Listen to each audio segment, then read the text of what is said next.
उदयपुर शहर की एक बड़ी सी आलीशान हवेली के हॉल के बीचों बीच एक वकील वसीयत पढ़ रहा था। ये विल मैं वीर प्रताप सिंह ठाकुर अपने पूरे होशो हवास में बना रहा हूँ। मैं चाहता हूँ कि प्रॉपर्टी का 35% हिस्सा मेरे दोनों बेटों अजय और विजय के नाम किया जाए और 30% हिस्सा मेरी बेटी आरोही के नाम किया जाए। आज से वीर प्रताप जी की प्रॉपर्टी का हिस्सा होता है 35% आप दोनों भाइयों का और 30% आपकी बहन का। वकील वसीयत पढ़कर वहाँ से चला जाता है। उदयपुर शहर में ये आलीशान हवेली थी वीर प्रताप सिंह की, जिनके 2 बेटे थे अजय और विजय और एक बेटी थी आरोही। उनके दोनों बेटों की शादी हो चुकी थी, जबकि बेटी शहर के एक बड़े से हॉस्टल से पढ़ाई करके लौटी थी। उनके दोनों बेटे अजय और विजय अनपढ़ थे, साथ ही बहुएं भी पढ़ी लिखी नहीं थी। उनके दोनों बेटे तो इस वसीयत से खुश थे, लेकिन जो खुश नहीं था वो थी उनकी बेटी आरोही। बताओ ये क्या बात हुई, इतनी प्रॉपर्टी में से सिर्फ 30%। मैं पढ़ी लिखी हूँ, पापा को तो मुझे 50% देना चाहिए था, लेकिन कोई बात नहीं, अगर घी सीधी उंगली से ना निकले तो उंगली टेढ़ी करनी पड़ती है। अगले दिन से आरोही अपने इस काम में लग गई और सबसे पहले गई वो अपने दोनों भाइयों और भाभियों के पास, जो उस गाँव में अपने बड़े बड़े खेतों में खड़े थे। न जाने इन खेतों को किसकी नजर लग गई विजय, जब से पिताजी गए हैं इन पर अच्छी फसल होने का नाम ही नहीं लेती। सही कहा भैया। तभी आरोही वहाँ आती है। भैया मैंने विज्ञान की पढ़ाई की है, इसलिए मुझे अच्छे से पता है कि कैसे बीज बोए जाते हैं, कौन से तरीके से हमें फसल बोनी चाहिए, कैसे उसकी देखभाल करनी चाहिए जिससे फसल अच्छी हो। इसलिए अब से खेतों में मेहनत आप लोग करेंगे, खेती आप लोग करेंगे, लेकिन मैनेजमेंट का काम मैं देखूंगी। मतलब कौन सी फसल लगानी है, कौन से बीज बोने हैं, फसल तैयार होगी तो उसकी मार्केटिंग कैसे करनी है, कितने दाम में बेचनी है, वगैरह वगैरह। देखा विजय, शहर जाकर पढ़ाई करके अपनी छोटी कितनी होशियार हो गई है। क्या रॉकेट की तरह दिमाग दौड़ता है इसका। बिल्कुल सही कहा जी, अपनी छोटी तो बड़ी ही होशियार है। सही कहा भाभी, अब से छोटी तू ही ये सब मंट का काम देखियो। मंट नहीं भैया, मैनेजमेंट। ये सब सुनकर सब जोर जोर से हंसने लगते हैं। फिर उसी रोज आरोही कुछ पेपर लेकर आती है। अजय भैया, विजय भैया, आप दोनों इन पेपर पर अंगूठा लगा दीजिए। लेकिन क्या लिखा है इन पर छोटी? अरे वही जिसके बारे में हम दिन में बात कर रहे थे, बिजनेस के बारे में, कि खेतों का काम आप देखेंगे और मैनेजमेंट का मैं। बस उसी की कुछ फॉर्मेलिटीज हैं ये। ओ अच्छा, लाओ दिखाओ कहाँ अंगूठा छापना है। ये बस यहाँ पर भैया। ऐसे 2 दिन बाद आरोही की दोनों भाभियां रसोई से काम निपटाकर बाहर आती हैं और अपने खानदानी गहने खोलकर देखती हैं। तभी आरोही वहाँ आती है। अरे आओ ना आरोही, ये देखो ये सोने का हार कैसा लग रहा है, अच्छा है ना? मुखिया की बेटी की शादी है 2 महीने बाद, तब मैं यही पहनूंगी। और मैं ये सोने के कंगन और टीका। अरे मेरी भोली भाभियों, तुम भी ना गाँव में रहकर पुराने जमाने की होकर रह गई। क्या मतलब आरोही? मतलब ये छोटी भाभी कि आजकल तो नए नए जमाने के गहनों के डिजाइन चले, आप वो पहनो ना। और वैसे भी समय के साथ तो ये और भी पुराने होते जाएंगे। कल को आपके बच्चों की शादी होगी तो क्या आप ये पुराने गहने रखेंगे? सब कितना मजाक उड़ाएंगे। आप दोनों ऐसा करो, ये सारे गहने मुझे दे दो, मैं इन्हें सुनार के पास ले जाकर नए डिजाइन पसंद करके बनवा दूंगी। हमारी छोटी सच में कितनी बड़ी और समझदार हो गई है, अपनी भाभियों का कितना ख्याल रखती है। ले तू ये सब गहने ले जा, और सुन वो बढ़िया सा सुंदर सा डिजाइन बनाना, जैसे वो हीरोइन लोग पहनते हैं ना, वैसा। आप टेंशन मत लो, मैं बड़ा ही सुंदर गहने बनवाऊंगी। आरोही ने वो सब गहने ले जाकर अपने कमरे में रख दिए और अगले दिन वो एक पेपर लेकर आ गई। भाभी आप दोनों इस पेपर पर अंगूठा लगा दो। लेकिन ये कैसे पेपर है? कुछ नहीं भाभी, आपके गहने देकर आई हूँ ना बनवाने के लिए, तो उसी के लिए सुनार आपकी मंजूरी मांग रहा था। ओह अच्छा, बस इतनी सी बात, ला इधर ला। वो उन पेपर पर अंगूठा लगा देती है। फिर शाम को आरोही नीचे आजा, खाना साथ में बैठकर खाते हैं। आरोही नीचे आई और अपने भाइयों के साथ खाना खाने लगी। तुझे पता है छोटी, जब तू सच में छोटी थी ना, तो माँ घर के कामों में व्यस्त होने के कारण तुम्हें मेरे पास बिठा देती थी और खाने की थाली दे जाती थी और कहती थी कि हमेशा छोटी बहन को अपने हाथ से खाना खिलाना और बड़ा भाई होने के नाते उसे माँ बाप दोनों का प्यार देना।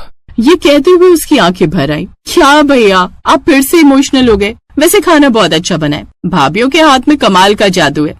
इसी तरह वो दिन भी बीत गया और रात को सभी अपने अपने कमरों में सोने चले गए। ऐसे ही दिन बीतते गए। फिर एक रोज, yes Namit darling, I really miss you, बस कुछ दिन की बात है। अच्छा मैं फोन रखती हूँ, शायद कोई आ रहा है। आरोही झट से फोन रख देती है। अगले दिन आरोही अपने दोनों भाई भाभियों के साथ होती है और उनसे गप्पे लड़ाते हुए बातों ही बातों में कहती है, सच में भाभी शहरों में तो एक से एक मकान होते हैं जिनको देखने से दिल खुश हो जाता है। रुको मैं अभी आपको फोन में सब दिखाती हूँ। आरोही सुंदर सुंदर घरों की तस्वीरें उन्हें दिखाती है, जिन्हें देख दोनों भाभियों का मन खुश हो जाता है। अरे आरोही कितने सुंदर घर होते हैं शहरों में। अरे भाभी ये तो कुछ भी नहीं, इससे भी सुंदर सुंदर घर होते हैं, आपने अभी देखा ही क्या है। अरे तो अपनी हवेली में क्या बुराई है? बुराई कुछ नहीं है भैया, लेकिन कल को कोई रिश्तेदार आ गया, भाभी के मायके वाले आ गए, क्या वो सब छोड़ो, मेरे लिए आप लड़का ढूंढोगे तो अच्छे घर का ही तो ढूंढोगे ना। तो वो क्या ऐसा घर देखकर क्या ही कहेंगे? मुझे तो डर है कहीं रिश्ते के लिए ना ही ना कहते। अरे नहीं नहीं, ऐसा कैसे ना कर देंगे? अपनी छोटी पढ़ी लिखी है, सुंदर है। हाँ, लेकिन इन सब के साथ साथ कोई स्टैंडर्ड भी तो होना चाहिए। और मैं तो कहती हूँ इतनी बड़ी हवेली है, इसके आधे हिस्से में हम होटल भी बनवा सकते हैं, उससे आपकी आमदनी बढ़ जाएगी। छोटी बिल्कुल ठीक कह रही है जी, ये तो हमारे फायदे की बात कर रही है। अच्छा ठीक है, जैसा तुम लोगों को ठीक लगे। अब आरोही एक और मकान के पेपर लेकर आती है। इन पेपर पर ये लिखा है कि आप सब इस हवेली की मरम्मत की मंजूरी दे रहे हैं। हाँ हाँ, हम सबकी मंजूरी है। ला बता किधर अंगूठा लगाना है? यहाँ भैया, लेकिन हम तब तक रहेंगे कहाँ? दूसरे वाले घर में जो गांव के बीच बना है। अब से आप तब तक वहीं रहिएगा, जैसे ही काम पूरा हो जाएगा हम वापस आ जाएंगे। अगले दिन ही वो सब उस बड़ी सी हवेली से अपने दूसरे पक्के लेकिन छोटे घर में आ जाते हैं और वहीं रहने लगते हैं। एक रोज, भैया आप जानते हैं ना मुझे बचपन से आम कितने पसंद है, और पापा भी यही कहते थे कि आम के बाग पर तेरा ही हक है, लेकिन पता नहीं कैसे वसीयत में लिखना भूल गए। खैर कोई नहीं, वो भूल गए तो आप ही दो ना, आपकी छोटी इतनी छोटी सी चीज मांग रही है आपसे। अच्छा अच्छा ठीक है, आम के बाग तेरे नाम, अब जितना जी चाहे खाती रहना। ये सुनकर आरोही बड़ी खुश हुई और अब इसी तरह उसने धोखे से उनके आम के बाग भी ले लिए। फिर एक रोज जैसे ही दोनों भाई भाभियां सोकर उठते हैं तो घर का दरवाजा खुला हुआ होता है और आरोही वहाँ नहीं होती। सुमन, ये आरोही कहाँ है? जी पता नहीं, वो ना तो छत पर है और ना ही घर में। उन्होंने उसे सब जगह ढूंढा लेकिन वो उन्हें कहीं नहीं मिली। ये बात पता चलते ही बहू के मायके वाले भी आ गए। ये अचानक आरोही बिटिया कहाँ गायब हो गई? वही तो समझ नहीं आ रहा माँ। अभी तो उसने घर की मरम्मत, गहनों की मरम्मत सब करवानी थी। बेचारी कितना ख्याल रखती थी हमारा। घर की मरम्मत, गहने मतलब? सुमन सारी बातें उन सबको बताती है, जिसे सुनकर वो कहती है, बेटी मुझे तो कोई ना कोई गड़बड़ जरूर लग रही है। तू किन पेपर की बात कर रही है? वही जो हर बार वो हमसे अंगूठा लगवाती थी। एक पेपर उसके पास और एक की कॉपी हमारे पास रहती थी। तभी सुमन के भाई भाभी वो पेपर देखते हैं। वो दोनों पढ़े लिखे थे। ओह गॉड, इतना बड़ा फ्रॉड! क्या हुआ भैया? दीदी ननद लूट ले गई सब। क्या मतलब? मतलब ये जीजा जी कि उसने आप सबको धोखा दिया। उसने आप सबसे ये हवेली, गहने, खेत, आम के बाग सब लूट कर भाग गई। उसने ये सब अपने नाम करवा लिया।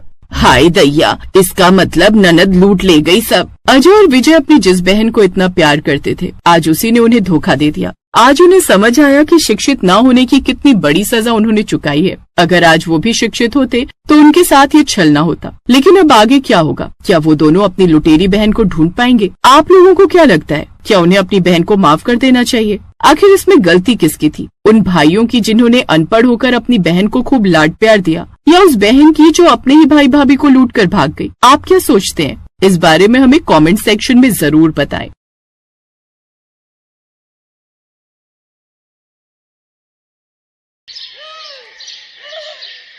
देखो जी, मैंने कह दिया सो कह दिया। मुझे अपने भाई की शादी में जरी वाली साड़ी पहननी है तो बस आप मुझे वो खरीद कर दे दो। कहाँ से खरीद दूं? तुम सब देख रही हो सुनीता, मेरे पास कहाँ है पैसे? हाँ हाँ, मेरे लिए क्यों होंगे पैसे? और अंधी नहीं हूँ मैं, सब देख रही हूँ। हर महीने अपनी लंगड़ी बहन पर खर्च करने के लिए खूब पैसे हैं तुम्हारे पास, लेकिन अपनी बीवी के लिए तुम्हारी जेब खाली हो जाती है। तुम्हें जो समझना है वो समझती रहो, क्योंकि अब मैं तुमसे और बहस नहीं कर सकता। ये कहकर केशव वहाँ से चला गया और उसकी पत्नी सुनीता जाकर अपनी ननद चांदनी पर बरस पड़ी। अभी तक बर्तन नहीं धुले तुझसे, कपड़े कब धोएगी? एक नंबर की कामचोर और मक्कार लड़की है। जानती है कि अगर धीरे धीरे हाथ चलाएगी तो भाभी खुद से ही कर लेगी सारा काम। नहीं भाभी, मैं धो दूंगी कपड़े भी। वो आज न पैर बिल्कुल उठ ही नहीं रहा, बस इसीलिए देर लग रही है। हाँ हाँ, हर बात का एक यही जवाब तो है तेरे पास। पता नहीं कौन सी मनहूस घड़ी में जना था सासू माँ ने इसे। खुद तो स्वर्ग से धार गई और इसे छोड़ गई हमारी छाती पर मूंग दलने के लिए। वैसे बेशरम भी बहुत है तू। हर महीने अपने भैया की सारी कमाई खर्च करवा लेती है और फिर जब काम की बारी आती है तो लंगड़ी बन के दिखा देती है। सच बता, तेरे पैर में कोई दिक्कत है भी या फिर तू ऐसे ही नाटक करती है? भाभी मैं झूठ क्यों बोलूंगी? और अगर इतनी दिक्कत है तो मना कर दो ना भैया को कि ना कराए मेरा इलाज। अरे मेरा बस चलता ना तो मैं तो ले जाकर बाजार में बेच आती तुझे, ताकि तू कभी लौटकर मेरे घर ही ना आ सके। ऐसी खरी खोटी चांदनी को हर रोज सुननी पड़ती थी, लेकिन फिर भी वो चुप थी, क्योंकि अपने भाई और भाभी के अलावा उसका इस दुनिया में कोई नहीं था। एक सड़क हादसे में चांदनी ने अपने माँ बाप को खो दिया था और उसी हादसे में चांदनी के पैर में लकवा मार गया था, और तब से उसका भाई केशव जी जान से उसके पैर को ठीक करवाने की कोशिश कर रहा था। लेकिन उसकी कमाई इतनी नहीं थी कि वो चांदनी का इलाज किसी बड़े डॉक्टर से करवा सके। उधर वो अपनी पत्नी सुनीता के खर्चे भी पूरे नहीं कर पा रहा था। इसीलिए सुनीता बहुत भड़की हुई थी। हेलो भैया, अगर तुम चाहते हो कि मैं तुम्हारी शादी में शामिल हूं तो कल के कल 10,000 रुपए लेकर यहाँ चले आओ। हैं? क्या बोल रही है? 10,000 रुपए? मगर किस लिए? मुझे अपने पसंद की जरी वाली साड़ी खरीदनी है तुम्हारी शादी में पहनने के लिए। अरे तो जीजा जी को बोलना, वो दिलाएंगे तुझे। अरे कहाँ, तुम्हारी जीजा जी को अपनी बहन पर खर्च करने से फुर्सत मिले तब तो मेरे बारे में सोचे ना। ओहो, तेरे घर में ना मुसीबत की असली जड़ ये तेरी लंगड़ी ननद ही है। अब तो कुछ करती क्यों नहीं इसका? करना तो बहुत कुछ चाहती हूँ, लेकिन कैसे करूं बस ये समझ नहीं आ रहा। जी तो चाहता है कि अपने हाथों से गला घोट दो इसका।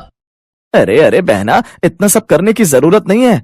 अब वैसे मैं एक आइडिया दूं जिससे तुझे इस आफत से छुटकारा भी मिल जाएगा और ऊपर से इतने पैसे भी मिलेंगे कि तू एक क्या जितनी चाहे उतनी जरी वाली साड़ियां खरीद सकती है। हैं? कैसे? क्या बोल रहे हो भैया, साफ साफ बोलो ना। इसके बाद सुनीता का भाई बिरजू बोलता गया और सुनीता बस मुस्कुराती रही। फिर अगले दिन, अरे चांदनी, अब जरा यहाँ तो आ, तुझसे कुछ बात करनी है। सुनीता का लहजा आज उसके स्वभाव से बिल्कुल उलट था। ये देखकर चांदनी को हैरानी तो हुई, लेकिन फिर भी वो सुनीता की बात सुनने के लिए उसके पास जाकर बैठ गई। और फिर सुनीता ने बोलना शुरू किया। देख चांदनी, तेरे भैया की तरह मैं भी चाहती हूँ कि तेरा पैर जल्दी ठीक हो जाए, लेकिन उसके लिए हमें बहुत सारे पैसों की जरूरत है ना। तो मैंने ना तेरे लिए एक काम देखा है। काम? कैसा काम? मुझे क्या करना होगा भाभी?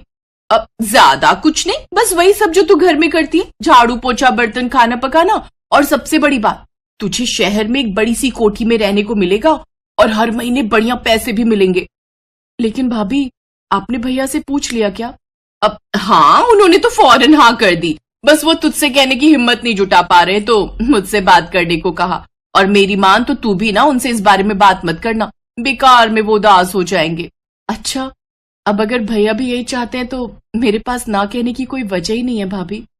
ये हुई ना बात। तो फिर चल, मैं जल्दी से तेरा सामान बनवा देती हूँ, तुझे आज ही मेरे साथ चलना है। क्या आज ही? लेकिन भैया तो मेरी दवाइयां लेने शहर गए हुए और कल तक लौटेंगे। हाँ, इसीलिए तो तुझे आज ही निकलना है। तेरे भैया ना तुझे वहीं शहर में मिलेंगे। अब बात हो गई है मेरी उनसे। सुनीता के बिछाए जाल को चांदनी समझ नहीं सकी। सुनीता उसे लेकर सीधा अपने भाई के पास पहुंची और फिर, लो भैया, मैंने अपना काम कर दिया, अब आगे तुम संभालो। हाँ हाँ, तू चिंता मत कर, पार्टी तैयार है। वो अपना बड़ा बाजार है ना, वहीं खड़ी है गाड़ी। कैसी गाड़ी? किसकी गाड़ी में जाना है मुझे? अरे उन्हीं साहब की गाड़ी जिनके घर तुझे काम करना है, वो तुझे अपने साथ शहर लेकर जाएंगे। भाभी मेरा दिल बहुत घबरा रहा है, एक बार मेरी भैया से बात करवा दो। अरे तू पागल है क्या? वो साहब बहुत बड़े आदमी है, ज्यादा देर इंतजार नहीं करेंगे तेरा। और मैंने कहा ना, तेरे भैया वहीं तुझसे मिलने आएंगे। चल जल्दी से बिरजू भैया के साथ चली जा। सुनीता की बात मानने के अलावा चांदनी के पास और कोई चारा नहीं था। बिरजू उसे भीड़ भाड़ वाले एक बाजार में लेकर गया, जहाँ एक अधेड़ उम्र का आदमी अपनी बड़ी सी गाड़ी में पहले से इंतजार कर रहा था। और फिर चांदनी चुपचाप जाकर गाड़ी में बैठ गई, लेकिन तभी उसकी नजर बिरजू पर गई। उसके हाथों में नोटों की एक मोटी गड्डी थी, जिसे देखकर चांदनी को समझ आ गया कि अब वो ना तो कभी अपने घर लौट पाएगी और ना ही कभी अपने भैया से मिल सकेगी, क्योंकि सुनीता और उसके भाई बिरजू ने उसे भरे बाजार में एक अमीर आदमी को बेच दिया था। सब कुछ समझने के बाद भी चांदनी गाड़ी से नहीं उतरी, क्योंकि अब वो भी अपने भाई पर बोझ नहीं बनना चाहती थी और आगे जो उसके साथ होने वाला था उसके लिए वो तैयार थी। चांदनी को गए 5 साल बीत चुके थे। सुनीता ने केशव को बताया कि चांदनी किसी लड़के के साथ घर छोड़कर भाग गई, लेकिन केशव का दिल ये मानने को तैयार नहीं था। वो चांदनी को खोजता रहा और इस सब में उसकी माली हालत और खराब होती गई। नौबत ये हो गई कि आज उसका घर लेनदारों के हाथों बिक रहा था। लेकिन तभी एक चमचमाती गाड़ी घर के सामने आकर रुकी और उसमें से मॉडर्न कपड़े पहने एक लड़की बाहर निकली, जिसे देखकर सुनीता के होश उड़ गए। चांदनी, तू पर ये कैसे? तेरा पैर? मेरा पैर ठीक हो चुका है भाभी, और मैं भी अब पहले जैसी नहीं रही। आपने जिस आदमी को मुझे बेचा था, असल में वो इंसान नहीं, एक देवता थे। उन्हें एक नौकरानी नहीं बल्कि एक बेटी चाहिए थी। अच्छा, ये तो कितना अच्छा हो गया। अब मानती है ना कि मैंने तेरा भला किया। वैसे उस बुढ़े ने तेरे नाम कुछ अपनी प्रॉपर्टी वगैरह भी कर दी है क्या? हैं? बोलना। चांदनी ने सुनीता के सवाल का कोई जवाब नहीं दिया और सीधे केशव की तरफ बढ़ गई, जो हाथ जोड़े और नजरें झुकाए खड़ा था। मुझे माफ कर दे चांदनी। तेरे साथ इतना कुछ कर दिया इस औरत ने और मैं कुछ नहीं कर सका तेरे लिए। नहीं भैया, मैं जानती हूँ आपको इस सब से अनजान रखा गया था। मुझे आपसे कोई शिकायत नहीं है। वैसे तो मैं यहाँ कभी नहीं आने वाली थी, लेकिन जब मुझे पता चला कि हमारा घर बिकने वाला है तब तो मुझे आना ही था ना। ये कहकर चांदनी ने अपने पर्स से कुछ पैसे निकालकर केशव के हाथों में रख दिए, जो उसका सारा कर्ज चुकाने के लिए काफी थे। केशव ने वो पैसे लेने से इनकार कर दिया तो चांदनी ने उसे समझाते हुए कहा, भैया ये पैसे ना लेकर मुझे पराया मत करो। मैं अब भी आपकी बहन हूँ और आप जब चाहे मुझसे मिलने आ सकते हैं। बाकी जिसने गलत किया है उसे तो सजा मिलकर रहेगी। ये कहकर चांदनी वापस अपनी गाड़ी में जाकर बैठ गई और उसके वहां से जाने के बाद वहां एक और गाड़ी आकर रुकी जिसमें कुछ पुलिस वाले थे, साथ ही हथकड़ियों में बंधा बिरजू, जिसका साथ अब जेल में उसकी बहन सुनीता को निभाना था।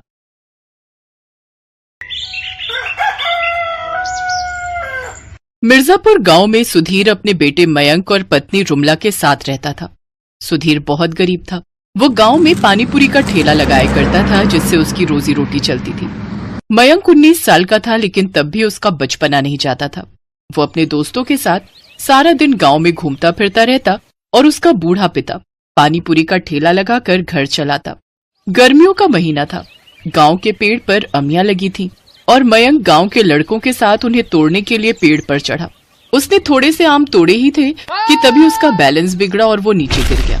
नीचे एक पत्थर था जिस पर गिरते ही उसकी एक आंख में गहरी चोट लग गई। अरे ये क्या, इसकी आंख से तो खून बह रहा है। जल्दी चलो यहाँ से, नहीं तो इसका इल्जाम हमारे ऊपर ही आएगा। उसके साथ के लड़के वहां से भाग गए।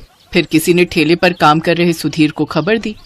सुधीर अपना ठेला वहीं छोड़कर भागे भागे मयंक के पास पहुंचा, जहां वो दर्द के मारे कराह रहा था। वहीं घर पर जब उसकी माँ को गांव वालों ने खबर दी तो वो भी उस ओर दौड़ पड़ी। मयंक बेटा, क्या हुआ तुझे? आँख खोल बेटा। सुधीर और रुमला उसे जल्दी से अस्पताल लेकर भागे, जहां डॉक्टरों ने उनसे कहा, देखिए इनको लाने में देर हो गई है। इनकी आंख में घाव अंदर तक हो चुका है, जिससे इनकी पुतली पर भी असर पड़ा है। अब उस आंख की रोशनी कभी वापस नहीं आएगी और इसका इलाज करवाना ही है तो उसमें लाखों का खर्चा आएगा। सुधीर के पास ना तो इतना पैसा था और ना ही कोई जमीन जायदाद जिसे बेचकर वो अपने बेटे का इलाज करवा पाता। हे भगवान, ये मेरे बच्चे को तूने किस बात की सजा दी है? कोई चमत्कार दिखा और मेरे बच्चे को ठीक कर दे भगवान। रुमला, जब तुम ही टूट जाओगी तो मयंक को कौन संभालेगा? ऐसे ही कुछ दिन बीत गए। मयंक अब कहीं जाता तो सब उसको अंधा कहकर उसका मजाक उड़ाते। ये सुनकर मयंक का दिल टूट जाता है। सुधीर और रुमला ने उसे समझाने की बहुत कोशिश की। अब वो घर पर ही रहता। इधर समय के साथ सुधीर और बूढ़ा होता गया। उसकी तबीयत अब ठीक नहीं रहती। अब वो ज्यादा देर तक ठेले पर नहीं बैठ पाता था। ऐसे ही एक रोज वो तपती गर्मी से राहत पाने के लिए पेड़ की छांव में बैठ गया। थकान के मारे उसकी आंख कब लग गई उसे पता ही नहीं चला, लेकिन जब उसकी आंख खुली तो उसका ठेला चोरी हो चुका था। सुधीर की कमाई का एक जरिया था, अब वो भी नहीं रहा और इसी चिंता में अब वो बीमार रहने लगा और फिर उसने बिस्तर पकड़ लिया। इधर मयंक भी अपने बाबा की हालत देख चिंता में रहने लगा। एक रोज, माँ बाबा अब कितने परेशान रहने लगे हैं मुझसे उनकी ये हालत अब देखी नहीं जाती। माँ, तू ठीक कहता है बेटा, उनकी ऐसी हालत तो मुझसे भी नहीं देखी जाती। राशन पानी सब खत्म हो रहा है। घर में ना जाने आगे का गुजारा कैसे चलेगा। माँ, मैं बाबा की मदद करना चाहता हूँ। अब मैं इस घर की जिम्मेदारी संभालना चाहता हूँ। लेकिन बेटा, तुम ऐसी हालत में ये सब कैसे कर पाओगे? माँ, अब तुम भी मेरी इस कमी को मेरी कमजोरी मान रही हो। मैंने ऐसे कई लोगों को देखा है जो अपाहिज होते हैं, लेकिन फिर भी अपनी मेहनत से रोजी रोटी कमाते हैं। और मैंने बाबा को पानी पूरी बनाते हुए देखा है, तो मैं अच्छे से जानता हूँ कि वो कैसे बनती है। और थोड़ी बहुत मदद की जरूरत होगी तो आप कर देना। लेकिन इन सब सामान के लिए पैसे कहाँ से आएंगे? बेटा यहाँ आओ। मैंने कई साल पहले अपने खाते में 10,000 की एफडी करवाई थी, ताकि जरूरत के समय काम आ जाए। तुम अपनी माँ के साथ जाकर वो एफडी तुड़वा लो। अगर वो अब काम नहीं आएगी तो कब काम आएगी? अगले ही दिन मयंक अपनी माँ के साथ बैंक गया और वो पैसे ले आया, जिससे उसने नया ठेला और जरूरत का सामान खरीदा। फिर रुमला ने अपने बेटे का मनोबल बढ़ाने के लिए चूल्हे पर गोलगप्पे बनाने में उसकी मदद की। बाबा, अब आप मुझे बताइए कि पानीपुरी का पानी कैसे बनाया जाए। मैं चाहता हूँ कि ग्राहकों को वही लाजवाब स्वाद फिर से मिले। उसके बाद सुधीर ने उसे सारी रेसिपी बताई, लेकिन पानी बनाने के बाद भी मयंक को उसमें थोड़ी कमी खली और फिर उसकी नजर आंगन में लगे धनिये पुदीने पर गई। वो झट उसे तोड़ लाया फिर धनिया, पुदीना, जीरा, नमक, हरी मिर्च, छोटा छोटा कच्चा प्याज, साथ ही और भी कई तरह के खड़े मसाले कूटकर उस पानी में मिला दिए, जिससे उसका स्वाद कई गुना बढ़ गया और उसने बड़ा ही स्वादिष्ट खट्टा मीठा पानी बनाकर तैयार कर लिया। वाह, लाजवाब। मयंक ठेले पर रखकर सारा सामान बेचने निकल गया।